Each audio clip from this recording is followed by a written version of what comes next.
नमस्कार दोस्तों, कभी एक पल के लिए आपने ये सोचा है कि जो मैं दिख रहा हूं क्या वो मैं हूं? जो ये शरीर चल रहा है क्या ये मेरी पहचान है? जो दिमाग सोच रहा है वो कौन है? और दर्शन का, फिलॉसफी का सबसे बड़ा सवाल कि मैं असल में हूं कौन? देखिए, हर इंसान पूरी जिंदगी बाहर की दुनिया में आंसर ढूंढता रहता है, लेकिन असली जवाब अंदर होता है। उसी जवाब तक पहुंचने का रास्ता है ज्ञान योग। देखिए, ज्ञान योग किसी किताब का ज्ञान नहीं, ये एक अंदर की क्रांति है।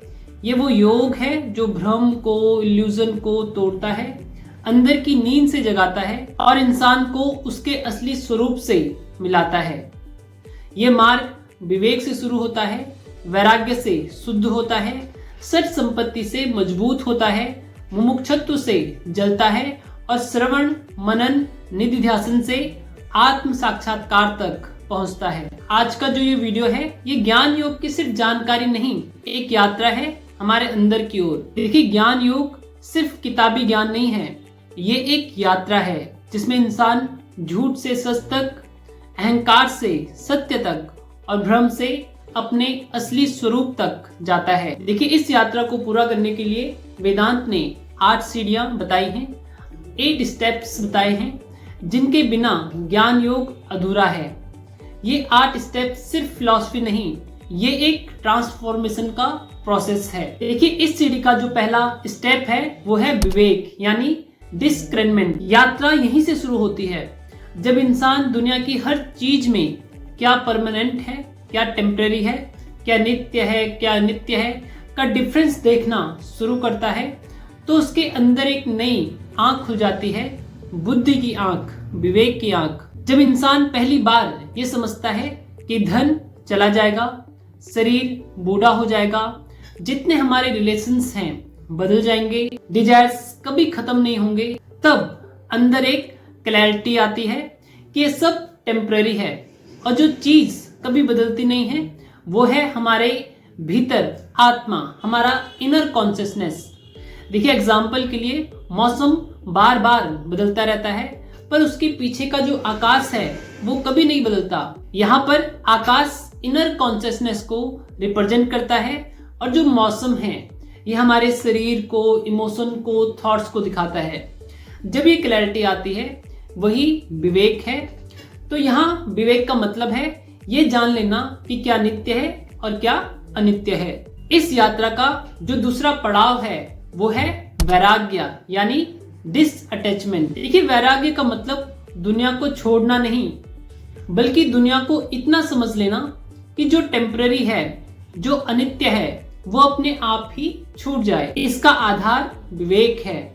जब ये पता चल गया कि सब टेम्पररी है, तो नेचुरली माइंड अपने आप ही डिटैच हो जाता है। देखिए, यहाँ पर लोग सबसे बड़ी गलती ये करते हैं, वो ये समझते हैं कि वैराग्य का मतलब होता है घर छोड़ देना, भाग जाना, जीवन के संघर्षों से मुंह फेर लेना, या जितनी डिजायर्स हैं उनको फोर्सफुली खत्म कर देना। जबकि वैराग्य का एक्चुअल मीनिंग है न भागना, न भोगना, वरन जागना। जब जागरूक होकर हमें ये समझ आ जाता है कि जो हमारे आसपास है वो सब टेम्पररी है, बदलने वाला है, हमारा नहीं है, तो इसी समझ से हमारे भीतर डिसअटैचमेंट होना शुरू होता है और वही होता है वैराग्य। ईशावास्य उपनिषद का जो पहला श्लोक है वो यही कहता है कि पूरे ब्रह्मांड में जो कुछ भी है, चाहे वो जड़ है, चेतन है, सब में ईश्वर व्याप्त है, सब ईश्वर का है। इसे त्याग पूर्वक भोगो। देखिए, भोगने में प्रॉब्लम नहीं है, प्रॉब्लम है अटैचमेंट में। आपके पास घर है, गाड़ी है, बंगला है, फैमिली है, वहीं रहो, मगर ये अच्छे से समझकर, जानकर कि सब टेम्परेरी है, यही वैराग्य है। देखिए, इस यात्रा का जो तीसरा पड़ाव है वो है सच संपत्ति। 6 प्रकार की संपत्तियां। ये सच संपत्ति ज्ञान योग की रीढ़ की हड्डी हैं। इन्हें जानना और समझना बहुत ही जरूरी है। तो योगी की, प्रैक्टिशनर की जो पहली संपत्ति है वो है सम, यानी मन की शांति, मन पर नियंत्रण। देखिए, थॉट्स हमारे हर समय चलते रहते हैं, उन थॉट्स को ऑब्जर्व करना, उनके प्रति साक्षी भाव रखना, उन्हें ऊर्जा न देना। जब हम मन को ऑब्जर्व करना शुरू करते हैं तो मन हमारा धीरे धीरे कंट्रोल होने लगता है, तो मन को कंट्रोल में रखना ही सम है। दूसरा है दम। हमारी जो ज्ञान इंद्रियां हैं, आंख, नाक, कान, जीभ और त्वचा, और जो हमारी कर्म इंद्रियां हैं जिनसे हम कोई ना कोई किसी न किसी प्रकार का काम करते हैं, इन सबको डिसिप्लिन में रखना, इनको कंट्रोल करके रखना ही दम है। जो इंद्रियां बोल रही वो नहीं, जो बुद्धि बोल रही है उसी को करना। तो दम यानी ज्ञान इंद्रियों को कर्म इंद्रियों पर कंट्रोल करना। तीसरा है उपरति। देखिए, ज्ञान योग में उपरति का मतलब है इंद्रियों और मन को संसारिक बाहरी इच्छाओं और गतिविधियों से हटाकर अंदर के सत्य में, उसके स्वधर्म की ओर मोड़ना। ये एक तरीके का मानसिक विराम है या वैराग्य का अगला स्तर है, जहां साधक स्वाभाविक रूप से बाहरी आकर्षण से, एक्सटर्नल अट्रैक्शन से अलग हो जाता है और अपने लक्ष्य पर फोकस्ड रहता है। देखिए, उपरति का मतलब होता है शांत करना, रोकना या विरत होना। इसमें व्यक्ति अपनी इंद्रियों, आंख, कान, नाक, जीभ, त्वचा और मन को दुनिया की सुख सुविधाओं से और कामों से हटाकर अपने आत्मज्ञान के पद पर लगाता है। संसार की वस्तुओं में आसक्ति न रखना, अपने मूल कर्तव्य पर ध्यान केंद्रित करना और बाहरी आकर्षणों से अनासक्त होकर अपने आंतरिक मार्ग पर लगे रहना ही उपरति है। देखिए, अब वैराग्य में और उपरति में बेसिक डिफरेंस क्या है। देखिए, वैराग्य जो है वो चीजों को वास्तविक जानने से आता है। देखिए, जबकि उपरति उस ज्ञान के बाद उन चीजों से खुद को सचेत रूप में अवेयर होकर, जागरूक होकर प्रैक्टिस से अलग कर लेना और आंतरिक मौन प्राप्त करना है। चौथा है तितिक्षा। ज्ञान योग में तितिक्षा शब्द का मतलब है सहनशीलता या धैर्य। यह एक महत्वपूर्ण आध्यात्मिक गुण है, जिसका मतलब है कि जीवन के द्वंद्वों को, कॉन्फ्लिक्ट्स को, जैसे सुख, दुख, सर्दी, गर्मी, मान, अपमान, भूख, प्यास आदि को बिना विचलित हुए या शिकायत किए सहन करना। यह सहनशीलता निष्क्रिय नहीं है, बल्कि एक सचेत और सक्रिय अभ्यास है, प्रैक्टिस ऑफ अवेयरनेस है। इसका उद्देश्य बाहरी परिस्थितियों के प्रभाव से मन को मुक्त करना और आंतरिक शांति बनाए रखना, ताकि साधक बिना किसी प्रॉब्लम के आत्मज्ञान या ब्रह्म की खोज पर ध्यान केंद्रित कर सके। पांचवा है श्रद्धा। देखिए, ज्ञान योग में श्रद्धा एक बहुत ही महत्वपूर्ण है, जिसका अर्थ केवल विश्वास नहीं, बल्कि गहरी आस्था, निष्ठा और मानसिक दृढ़ता है, जो हमें सत्य और ज्ञान की ओर ले जाती है।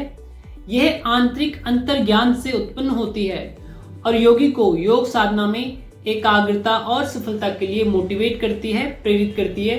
देखिए, श्रद्धा के बिना कितनी भी कोशिश कर लें, ज्ञान प्राप्त करना मुश्किल है। यह ज्ञान प्राप्ति की कुंजी है। यह क्लैरिटी को बढ़ाती है और आंतरिक शक्ति देती है, जिससे योगी सत्य की ओर बढ़ता है। श्रद्धा ये अहंकार और संदेह को दूर करती है, जिससे योगी आंतरिक अनुभवों के लिए तैयार होता है। जब मन शांत और स्पष्ट हो, तभी ज्ञान का मार्ग खुलता है। देखिए, छठा है समाधान।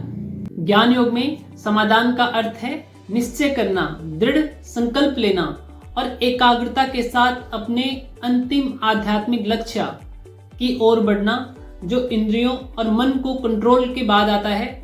यानी साधक मैं कौन हूं और ब्रह्म से अपने संबंध को समझकर परम शांति को पाता है, और यह बुद्धि के माध्यम से ही प्राप्त होता है। रिजोल्यूशन ज्ञान के मार्ग पर आगे बढ़ने का दृढ़ निश्चय है, जो अज्ञान को दूर करने और सत्य को जानने के लिए होता है। देखिए, केवल बौद्धिक ज्ञान नहीं, बल्कि उस ज्ञान को अपने जीवन में उतार कर सेल्फ रियलाइजेशन प्राप्त करने का संकल्प है। इसमें बुद्धि का उपयोग करके शरीर, मन और इंद्रियों से परे शाश्वत आत्मा को और ब्रह्म के भेद को समझना और उस परम सत्य से एकाकार होने का दृढ़ संकल्प है। देखिए, ज्ञान योग में समाधान ज्ञान प्राप्ति के मार्ग पर आगे बढ़ने का दृढ़ संकल्प है और उस ज्ञान के द्वारा परम शांति प्राप्त करने की अवस्था है, जहां व्यक्ति स्वयं को, सृष्टि को एक ही चेतना, एक ही ब्रह्म के रूप में देखता है। यह सत संपत्ति है जो योगी के पास होनी ही चाहिए। देखिए, ज्ञान योग का जो चौथा अंग है, साधन चतुष्टय का जो चौथा अंग है, वह है मुमुक्षुत्व। मुमुक्षुत्व का मतलब होता है मोक्ष पाने की तीव्र इच्छा होना।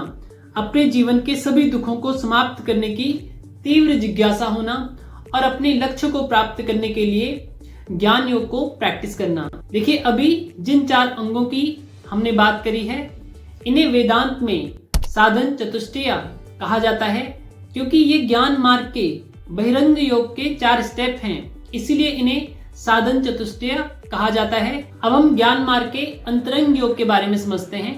अंतरंग योग के भी 4 स्टेप्स हैं: श्रवण, मनन, निधिध्यासन और आत्म साक्षात्कार। श्रवण यानी सुनना और समझना। देखिए, विश्वसनीय गुरु से सही ज्ञान को ध्यान पूर्वक सुनना और समझना।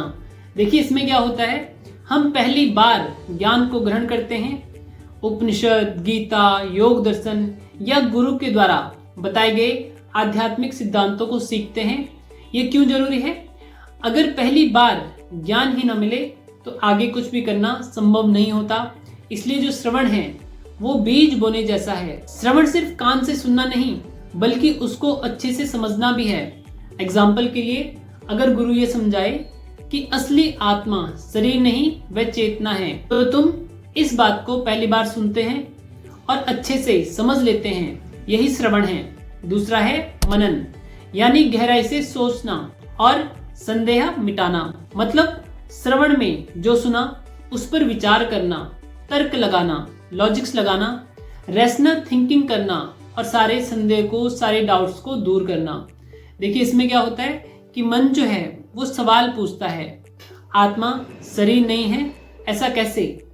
कौन कौन से प्रमाण हैं, कौन कौन से एविडेंस हैं जिससे ये प्रूव होता है? इसमें हम विचार करते हैं, तर्क करते हैं, चर्चा करते हैं, नोट्स बनाते हैं। इस पूरे प्रोसेस में ज्ञान योग मजबूत होता जाता है। अब सवाल बनता है कि ये क्यों जरूरी है?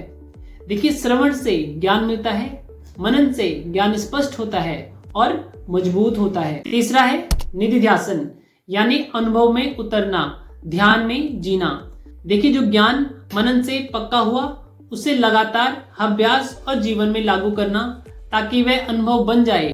इसमें क्या होता है? इसमें होता है गहरा ध्यान, गहरी साधना, सतत स्मृति, ज्ञान को हर पल जीना, भावनाओं व कर्मों में ज्ञान को उतारना। मैं शरीर नहीं हूँ, मैं चेतना हूँ, इसको अनुभव करना। ये क्यों जरूरी है? क्योंकि यही वो स्टेज है जहाँ ज्ञान अनुभव बनता है। यहीं से आत्म साक्षात्कार की शुरुआत होती है। देखिए, एग्जाम्पल के लिए, हम ध्यान में बैठकर बार बार उसी सत्य को अनुभव करते हैं, शांति, साक्षी भाव, अलगाव का भाव करते हैं। धीरे धीरे ज्ञान हमारी पहचान बन जाता है। देखिए, श्रवण से ज्ञान मिलता है, मनन से भ्रम दूर होते हैं और निधिध्यासन से ज्ञान अनुभव बनता है। इसको हम साइकिल चलाने के एग्जाम्पल से समझते हैं। श्रवण का मतलब हुआ कि हमने किसी से सुना कि साइकिल कैसे चलाई जाती है। मनन से हमने सोचा, समझा कि संतुलन कैसे बनेगा। लेकिन निधिध्यासन से हमने बार बार प्रैक्टिस करी और साइकिल चलाना सीख गए और ये हमारा अनुभव बन गया। अंत में बात सिर्फ इतनी है कि ज्ञान योग हमें अपने आप को समझना सिखाता है। जब हम सही ज्ञान सुनते हैं, उस पर सोचते हैं और उसे जीवन में उतारते हैं, तो अंदर एक गहरी शांति पैदा होती है। हम ये समझ जाते हैं कि असली बदलाव बाहर नहीं, हमारे अंदर होता है। दुनिया वहीं रहती है, पर उसे देखने का तरीका बदल जाता है। ज्ञान योग यही सिखाता है कि अगर मन साफ हो जाए और समझ सही हो जाए, तो जीवन अपने आप हल्का, शांत और सुंदर हो जाता है। यही है ज्ञान योग का सार। खुद को पहचानो और बाकी सब अपने आप स्पष्ट हो जाएगा। तो दोस्तों, आपने ये वीडियो यहाँ तक देखा, आपका बहुत बहुत धन्यवाद। नमस्कार।